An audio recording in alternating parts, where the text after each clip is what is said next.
ಎಲ್ರಿಗೂ ನಮಸ್ಕಾರ. Welcome back to Yashodarshana YouTube channel. ಇವತ್ತಿನ ವಿಡಿಯೋ ಬ್ಯಾಚುಲರ್ಸ್ಗೋಸ್ಕರ 10-15 ನಿಮಿಷದಲ್ಲಿ ಕ್ವಿಕ್ ಆಗಿ ಕುಕ್ಕರ್ ಚಿತ್ರಾನ್ನ ಮಾಡೋದು ಹೇಗೆ ಅಂತ ನೋಡೋಣ. ಮೊದಲಿಗೆ ನಾನಿಲ್ಲಿ ಐಟಮ್ನೆಲ್ಲ ತೆಗೆದಿಟ್ಟಿದ್ದೀನಿ. ಕೊತ್ತಂಬರಿ ಸೊಪ್ಪು, ಹಸಿಮೆಣಸಿನ್ಕಾಯಿ, ಕಡಲೆಬೀಜ, ಕಡಲೆಬೇಳೆ, ಕರಿಬೇವಿನ ಎಲೆ, ಸಾಸಿವೆ, ಜೀರಿಗೆ ಹಾಗೆ ಅರ್ಧ ಲೆಮನ್ನ ಎತ್ತಿಟ್ಕೊಂಡಿದ್ದೀನಿ. ಜೊತೆಗೆ 2 ಮೀಡಿಯಂ ಸೈಜ್ದು ಟೊಮ್ಯಾಟೋನ ಸಣ್ಣದಾಗಿ ಕಟ್ ಮಾಡಿ ಇಟ್ಕೊಂಡಿದ್ದೀನಿ. ಹಾಗೆ 2 ಮೀಡಿಯಂ ಸೈಜ್ದು ಈರುಳ್ಳಿ ಸಣ್ಣದಾಗಿ ಈ ರೀತಿ ಕಟ್ ಮಾಡಿ ಇಟ್ಕೊಂಡಿದ್ದೀನಿ. ಇಲ್ಲಿ ನಾನು 2 ಗ್ಲಾಸ್ ಅಕ್ಕಿನ ತೊಳೆದು ನೆನೆಯೋದಕ್ಕಿಟ್ಟಿದ್ದೀನಿ. ಇವತ್ತು ನಾನು MTR ಟರ್ಮರಿಕ್ ಪೌಡರ್ನ ಯೂಸ್ ಮಾಡ್ತಿದ್ದೀನಿ. ಸೊ ಹೇಗೆ ಮಾಡೋದು ಅಂತ ನೋಡೋಣ ಬನ್ನಿ. ಸ್ಟವ್ ಆನ್ ಮಾಡಿ ಕುಕ್ಕರ್ ಇಟ್ಟು 2 ಟೇಬಲ್ ಸ್ಪೂನ್ ಎಣ್ಣೆನ ಹಾಕೊಳ್ತಾ ಇದ್ದೀನಿ. ಹಾಗೆ 1 ಟೇಬಲ್ ಸ್ಪೂನ್ ತುಪ್ಪನ ಹಾಕೊಳ್ತಾ ಇದ್ದೀನಿ. ಎಣ್ಣೆ ಮತ್ತು ತುಪ್ಪ ಬಿಸಿ ಆಗಿದ ನಂತರ ತೆಗೆದಿಟ್ಕೊಂಡಿರುವಂತಹ ಸಾಸಿವೆ ಜೀರಿಗೆನ ಹಾಕ್ಕೊಳ್ಬೇಕು. ಸಾಸಿವೆ ಜೀರಿಗೆ ಚಿಟಪಟ ಅಂತ ಸಿಡಿದ ಮೇಲೆ ಕಡಲೆ ಬೀಜನ ಹಾಕ್ಕೊಳ್ತಾ ಇದ್ದೀನಿ. ಕಡಲೆ ಬೀಜನ ಕ್ರಿಸ್ಪಿ ಆಗೋವರೆಗೂ ಹುರ್ಕೊಳ್ಳೋ ನೆಸೆಸಿಟಿ ಇಲ್ಲ, ಜಸ್ಟ್ ಹಸಿ ಸ್ಮೆಲ್ ಹೋಗೋವರೆಗೂ ಹುರ್ಕೊಂಡ್ರೆ ಸಾಕು. ಯಾಕಂದರೆ ಹೇಗಿದ್ರೂ ಅಕ್ಕಿ ಮತ್ತು ನೀರನ್ನ ಮಿಕ್ಸ್ ಮಾಡೋದ್ರಿಂದ ಕಡಲೆ ಬೀಜ ಕ್ರಿಸ್ಪಿ ಆಗಿರೋದಿಲ್ಲ, ಸಾಫ್ಟ್ ಆಗಿರುತ್ತೆ. ಸೊ ಹಾಗಾಗಿ ಇವಾಗ ತೆಗೆದಿಟ್ಕೊಂಡಿರೋ ಅಂತಹ ಕಡಲೆಬೇಳೆನ ಹಾಕ್ಕೊಂಡು ಕೆಂಪಗಾಗೋವರೆಗೂ ಹುರ್ಕೊಳ್ಬೇಕು. ಇದ್ರ ಜೊತೆಗೆ ನೀವು ಉದ್ದಿನಬೇಳೆ ಕೂಡ ಹಾಕ್ಕೊಳ್ಬಹುದು. ನಾನಿಲ್ಲಿ ಖಾರಕ್ಕೆ 5 ಹಸಿಮೆಣಸಿನ್ಕಾಯಿನ ಉದ್ದುದ್ದಾಗಿ ಕಟ್ ಮಾಡಿರೋದನ್ನ ಹಾಕ್ಕೊಳ್ತಾ ಇದ್ದೀನಿ. 2 ಈರುಳ್ಳಿ ಸಣ್ಣದಾಗಿ ಹಚ್ಚಿಟ್ಕೊಂಡಿರೋದನ್ನ ಹಾಕ್ಕೊಳ್ತಾ ಇದ್ದೀನಿ.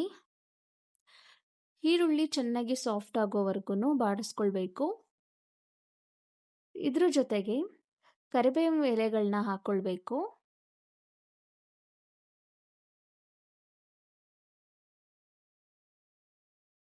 ಹಾಗೆ ಅರ್ಧ ಟೀ ಸ್ಪೂನ್ ಟರ್ಮರಿಕ್ ಪೌಡರ್ ಅರಿಶಿನ ಪುಡಿನ ಹಾಕ್ಕೊಂಡು ಮಿಕ್ಸ್ ಮಾಡ್ಕೊಳ್ಬೇಕು. ಅರಿಶಿನ ಪುಡಿ ಆಬ್ವಿಯಸ್ಲಿ ಕಲರ್ಗೆ ಯೂಸ್ ಮಾಡ್ತಿರೋದು. ಚಿತ್ರಾನ್ನ ಅಂದರೆ ಯೆಲ್ಲೋ ಕಲರ್, ಗೀ ಕಲರ್ ಅಥವಾ ಲೆಮನ್ ಯೆಲ್ಲೋ ಕಲರೇ ಇರಬೇಕು. ಅದಾಗಿದ ನಂತರ ಇಲ್ಲಿ 2 ಮೀಡಿಯಂ ಸೈಜ್ ಟೊಮ್ಯಾಟೊ ಕಟ್ ಮಾಡಿ ಇಟ್ಕೊಂಡಿದ್ನಲ್ಲ ಅದನ್ನು ಹಾಕ್ಕೊಳ್ತಾ ಇದ್ದೀನಿ.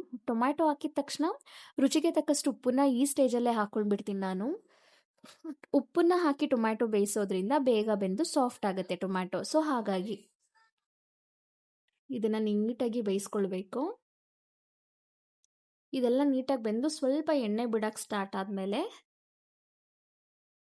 ತೊಳೆದಿಟ್ಕೊಂಡಿರುವಂಥ ರೈಸ್ನ ಹಾಕ್ಕೊಳ್ಬೇಕು. ನಾನಿಲ್ಲಿ 2 ಗ್ಲಾಸ್ ಅಕ್ಕಿಗೆ 4 ಗ್ಲಾಸ್ ನೀರನ್ನ ಹಾಕ್ಕೊಳ್ತಾ ಇದ್ದೀನಿ. ಇವಾಗ ಇದನ್ನು ನೀಟಾಗಿ ಮಿಕ್ಸ್ ಮಾಡ್ಕೊಳ್ಬೇಕು. ಲಾಸ್ಟ್ಗೆ ಈ ಥರ ಕೊತ್ತಂಬರಿ ಸೊಪ್ಪನ್ನ ಹಾಕ್ಕೊಂಡು ಅರ್ಧ ಹೋಳು ನಿಂಬೆಹಣ್ಣಿನ ರಸನ ಹಾಕ್ಕೊಳ್ಬೇಕು.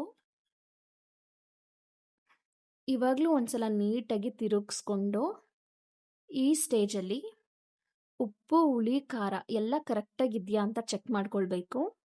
ಎಲ್ಲ ಕರೆಕ್ಟಾಗಿದೆ ಅನ್ನೋದಾದರೆ ಲಿಡ್ ಕ್ಲೋಸ್ ಮಾಡಿ ಮೀಡಿಯಂ ಫ್ಲೇಮಲ್ಲಿಟ್ಟು 1 ವಿಷಲ್ ಹೊಡೆಸ್ಕೊಂಡ್ರೆ ಸಾಕು.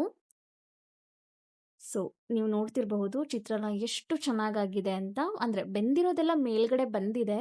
ಕಾಳು, ಟೊಮ್ಯಾಟೊ, ಈರುಳ್ಳಿ ಎಲ್ಲ ನೀಟಾಗಿ ಮಿಕ್ಸ್ ಮಾಡ್ಕೊಳ್ಬೇಕು.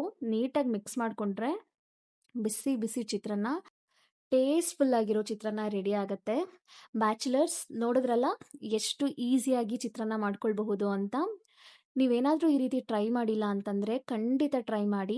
ಈ ರುಚಿ ನಿಮಗೆ ತುಂಬ ಇಷ್ಟ ಆಗುತ್ತೆ. ಹಾಗೆ ಇದ್ರ ಜೊತೆಗೆ ಸ್ವಲ್ಪ ಚಟ್ನಿ ಇದ್ಬಿಟ್ರಂತೂ ಸಕ್ಕತ್ತಾಗಿರುತ್ತೆ ಚಿತ್ರಾನ್ನ. ನೀವು ಖಂಡಿತವಾಗ್ಲೂ ತುಂಬ ಇಷ್ಟಪಡ್ತೀರಾ. ಆ ಟೇಸ್ಟ್ ಅಷ್ಟು ಚೆನ್ನಾಗಿರುತ್ತೆ. ಐ ಹೋಪ್ ಈ ರೆಸಿಪಿ ಎಲ್ರಿಗೂ ಇಷ್ಟ ಆಯಿತು ಅಂತ ಅಂದ್ಕೊಳ್ತೀನಿ. ಎಸ್ಪೆಷಲಿ ಬ್ಯಾಚುಲರ್ಸ್ಗಂತೂ ತುಂಬ ಇಷ್ಟ ಆಗಿರುತ್ತೆ ಅಂತ ಅಂದ್ಕೊಳ್ತೀನಿ. ಸೊ ಇದೇ ರೀತಿ ರುಚಿಯಾಗಿ ಮಾಡ್ಕೊಳ್ಳಿ, ತಿನ್ಕೊಳ್ಳಿ. ಯಶೋದರ್ಶನ ಯೂಟ್ಯೂಬ್ ಚಾನಲ್ನ ಸಬ್ಸ್ಕ್ರೈಬ್ ಮಾಡ್ಕೊಳ್ಳಿ. Thank you so much.